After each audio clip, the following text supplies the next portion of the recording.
Hey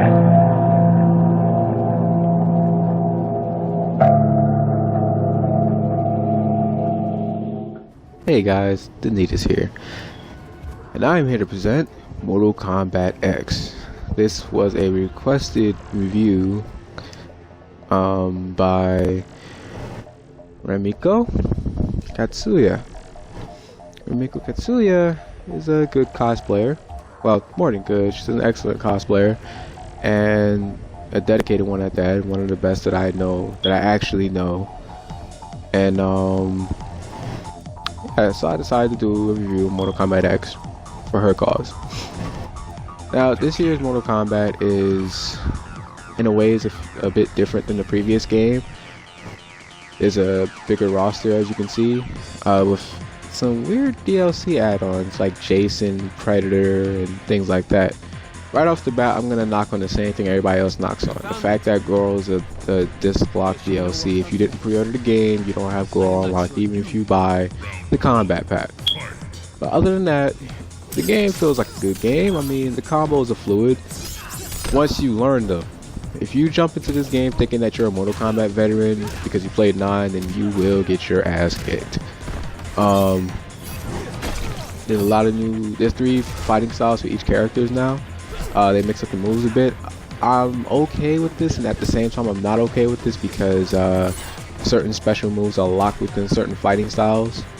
Raiden, for example, I believe his Superman is locked to a fighting style, and his his thunder shocks are vary now within the fighting style, which I guess for the expert players, you know, it's fine for them, but you know, I'm more of the casual player.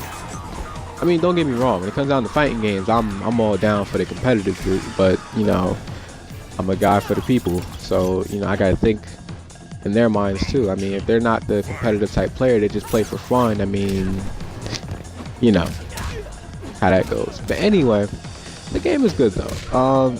With certain characters, especially the newcomers like Takeda that you see me playing as, and Jackie Briggs, which is Jax's daughter, and Johnny Cage's daughter. They're good characters, but at the same time, I'm not gonna spoil the story or anything, but they are a bit overpowered. That's why I didn't do any clips of the story, by the way. I didn't want to spoil it for you guys. Now I'm sure there's some of you that went out and actually watched the cutscenes on YouTube or something like that, but for those that actually want to play through the game, I'm not going to be the guy to spoil it, okay? I might spoil the fatalities with Takeda, but other than that, I'm going to keep reviewing the game as it go. Personally, from my view, the fatalities are gruesome this year.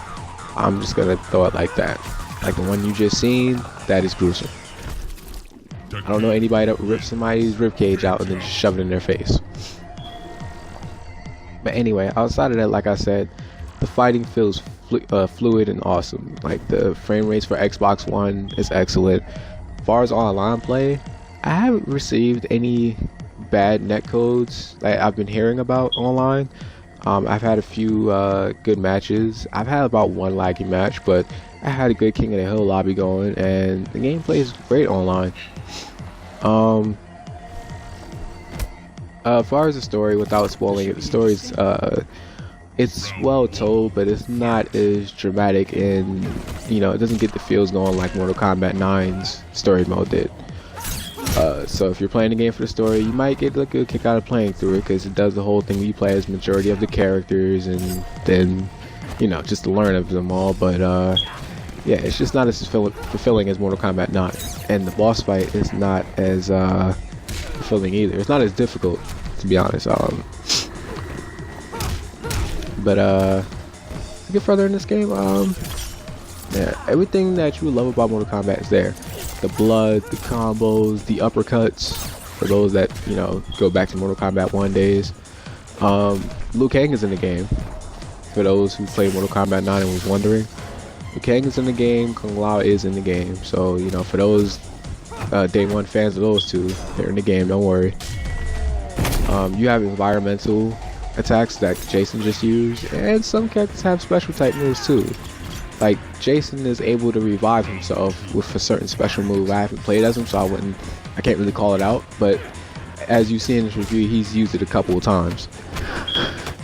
But yeah, each character has their own variety and things like that, and they have their own specialties. So at the end of the day, it's Mortal Kombat with more stuff and a little bit of a Street Fighter feeling to it. Now I know I may have just tapped the fan base and somebody probably just gotten upset, but let me explain. When I say the Street Fighter aspect of it, I mean concerning to like the hyper moves and things like that. Those are introduced in Street Fighter games, and now all of a sudden Mortal Kombat's using it. But yeah, you can't really get mad because you gotta agree with it. Now the X-rays, this year's X-rays are excellent.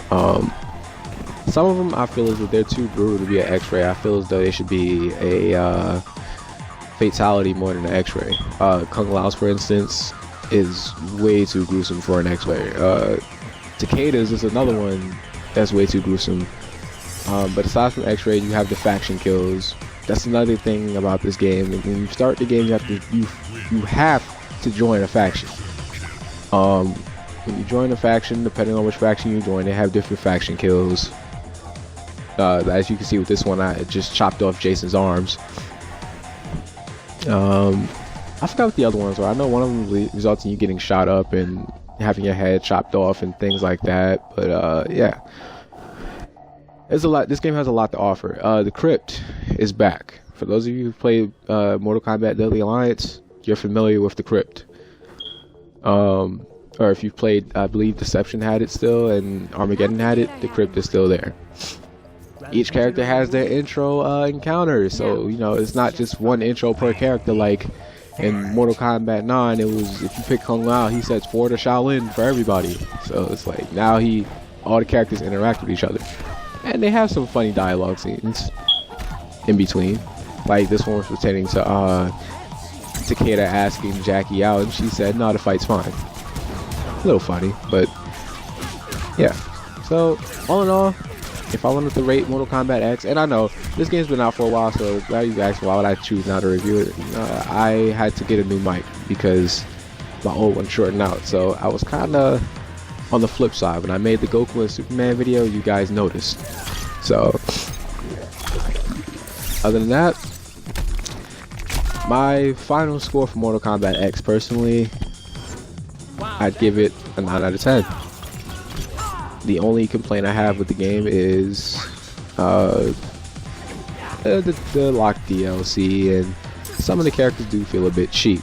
But other than that, it's an enjoyable game, and it kind of does cater to the competitive players. But even the fun players can get used to it eventually and get some combos slinging left and right, or maybe some infinite combos going. But don't take my word for it. Go play it for yourself. It's been on sale for a while. I think the physical copy is still on sale, so I'm pretty sure there's going to be more sales in the future, so go pick it up while it's cheap. Definitely worth it. Until then, remember guys, calm that noise and always have fun.